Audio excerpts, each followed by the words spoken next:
Déclaration politique des députés et sénateurs Congo, toutes tendances confondues. Nous, caucus des élus députés nationaux et sénateurs Congo, réunis à Kinshasa ce samedi 2 juillet 2020, suivons avec inquiétude la campagne d'intoxication et de diabolisation orchestrée autour de la désignation de M. Ronsard Malonda Ngimbi au poste de président de la CENI. Solidaires avec notre compatriote, nous voulons préciser les prérequis ci-après. 1. M. Ronsard Malonda est sans nul doute l'homme qu'il faut à ce poste, vu son expertise avérée en matière électorale, tant au niveau national et international, et sa longue expérience de plus de 15 ans à la CENI. 2. La régularité de la procédure suivie lors de sa désignation par les confessions religieuses ne saurait être remise en question. C'est pourquoi nous fustigeons le comportement irrationnel de certaines parties prenantes à ce processus qui, après y avoir participé du bout en bout, en renie les résultats. Condamnons avec la dernière énergie toute tentative de vouloir politiser les choix démocratiques de la société civile force vive de la nation, du président de la CENI, dès lors que la personne choisie répond bel et bien le mieux à tous les critères objectifs fixés. Nous en appelons à la solidarité de tout le peuple congolais, désireux d'obtenir des élections libres, démocratiques et transparentes autour de l'expert incontesté Ronsard Malonda. Sollicitons l'implication personnelle de son Excellence Monsieur le Président de la République, chef de l'État, garant du bon fonctionnement des institutions pour un processus apaisé et qui aboutisse à la nomination de notre compatriote Ronsard Malonda Ngimbi comme président de la CENI.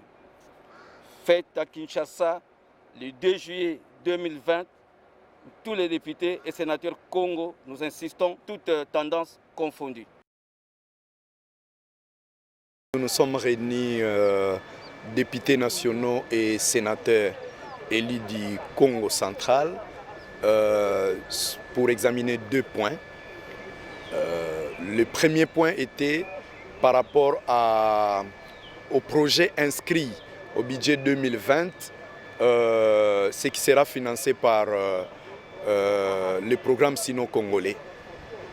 Et ensemble, le sénateur et les élus députés nationaux Congo, nous avons décidé de focaliser nos efforts ou de choisir comme projet la construction de l'université officielle du Congo central dans la ville de Matadi, rive gauche. Les sénateurs et les députés se sont mis d'accord par rapport au draft qui nous a été envoyé par les ministères du plan. Le deuxième point était le point concernant la désignation du nouveau président de la CENI.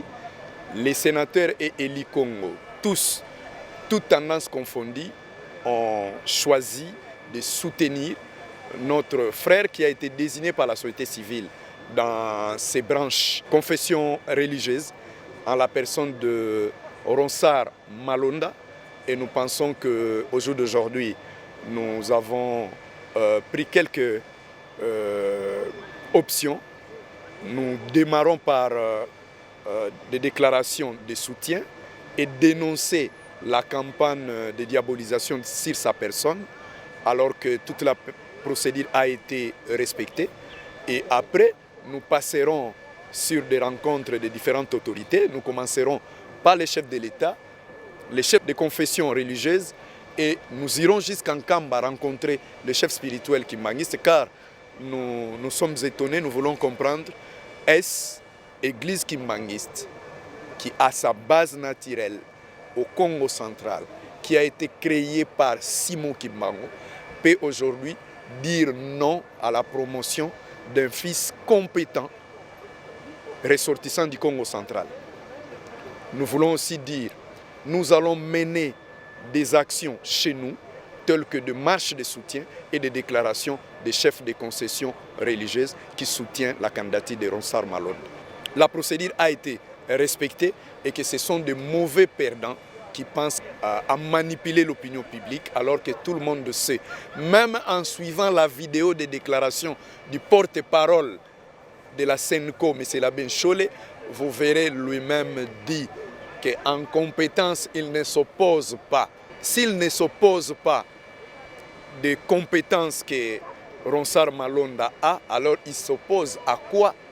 La confiance n'a pas une identité donnée. Ronsard Malonda était là lors des élections de 2018. Remettre en question les choix de Ronsard Malonda aujourd'hui, c'est remettre en question les élections que Ronsard Malonda a défendues devant la Cour constitutionnelle comme expert de la CENI, secrétaire exécutif. C'est pour cela que nous sommes très à l'aise, même en demandant à nos partenaires et à nos frères de l'IDPS, ils s'opposent à la procédure parlementaire ou bien ils s'opposent à la personne et aux valeurs que remplit Ronsard Malonda qui était devant la Cour constitutionnelle. Nous nous posons cette question et nous ne cachons pas notre visage, nous regardons en face, nous disons niet cette campagne de diabolisation.